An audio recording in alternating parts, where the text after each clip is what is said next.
বৈষম্য বিরোধী ছাত্র আন্দোলনের হাত ধরে দেশে স্বৈর শাসকের পতন হয়েছে।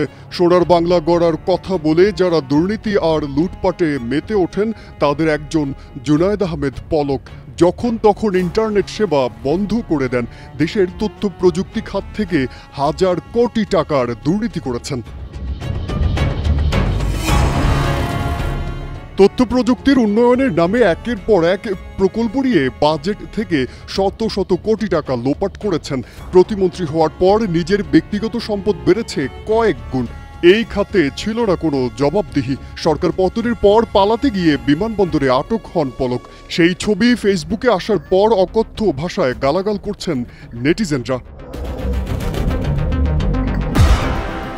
স্বচ্ছতার কোনো বালাই ছিল না, কেননা পলক সব কাজই করতেন প্রধানমন্ত্রীর পদ থেকে পদত্যাগ করে পালিয়ে যাওয়া শেখ হাসিনার তথ্য প্রযুক্তি উপদেষ্টা সজীব ওয়াজেদ জয়ের নাম ভাঙিয়ে। সরাসরি জয়ের সঙ্গে সম্পর্কের কারণে কেউ কোনো কথা বলার সাহসও করতেন না। ফলে ডিজিটাল বাংলাদেশ বিনির্মাণ আর তথ্য প্রযুক্তি খাতের উন্নয়নের নামে গত কয়েক বছরে হাজার কোটি টাকা লোপাট করেছেন পলক। একাধিক সূত্র জানিয়েছে, অবৈধভাবে অর্জিত অর্থ দেশের বাইরেও পাচার করেছেন এই খলনায়ক। সরকারের তথ্য প্রযুক্তি খাতকে পাল্টে দেয়ার নামে তিনি প্রকল্পের টাকা বেড়ে ফুলে ফেঁপে ওঠেন অল্প সময়ের মধ্যেই। সজীব ওয়াজেদ জয়ের খুবই আস্থাভাজন হওয়ায় কোনো কর্মকর্তা, মন্ত্রী, অডিট বিভাগ, এমনকি প্রধানমন্ত্রীর কার্যালয় পর্যন্ত তথ্য প্রযুক্তি খাত এবং পলককে নিয়ে কোনো কথা বলতেন না। এরপরই পলক হয়ে গেছেন হাজার কোটি টাকার মালিক। স্ত্রী কণিকা প্রায় ৫ কোটি টাকার মালিক। ২০১৮ সালে দেখিয়েছেন স্ত্রী কণিকা ২,৬৮,০০,০০০ টাকার মালিক। পরের বছর তা বেড়ে হয়েছে ৩,৮৪,০০,০০০।